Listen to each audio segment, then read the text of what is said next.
Hi viewers, welcome to Neyveli சமையல். நான் உங்க ஜெயந்தி. இன்னைக்கு நம்ம காண போற அந்த திருக்கோவில் என்ன அப்படின்னா, மாங்கனி அதிசயம் நடைபெற்ற திருவிளையாடல் நடைபெற்ற காரைக்கால்ல இருக்கிற கைலாசநாதர் திருக்கோயில்.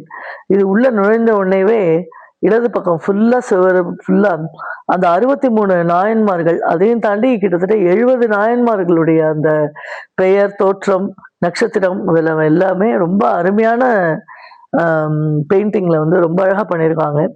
பாருங்க, வரிசையா அந்தந்த பேரு, அவர் செய்த தொண்டு, சிவத்தொண்டு, அது எல்லாமே சின்ன ஒரு கதை வடிவில் அருமையா வந்து இது பண்ணியிருக்காங்க. இந்த காரைக்கால் இந்த கைலாசநாதர் ஆலயம் வந்து மாங்கனி திருவிழாவுக்கு வந்து மிகவும் பெயர் போனது. புனிதவதி அம்மையாருக்கு அந்த காலத்துல தெய்வீக மாங்கனியை வந்து இறைவன் கொடுத்து அருளிய ஒரு திருத்தலம் இது. இறைவனுடைய ஒரு விளையாடல் நடைபெற்ற இடம் இது. ரொம்ப அருமையான கோவிலா இருக்கு. உள்ள நுழைந்த உடனேவே வலது பக்கத்துல வந்து முருகன் சன்னதி இருக்கு.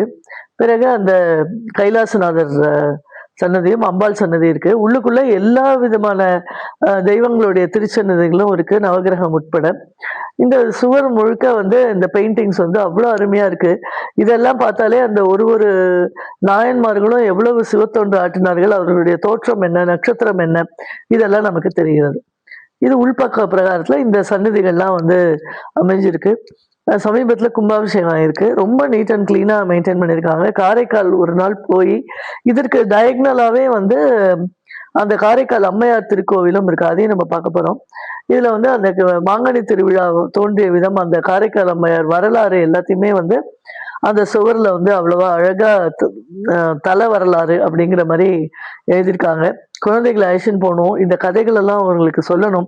நம்ம சனாதனம் தர்மம் செய்ப்பதற்கு இதெல்லாம் வந்து உற்ற உறுதுணையா இருக்கும். ஷேர் அண்ட் சப்ஸ்கிரைப் பண்ணுங்க.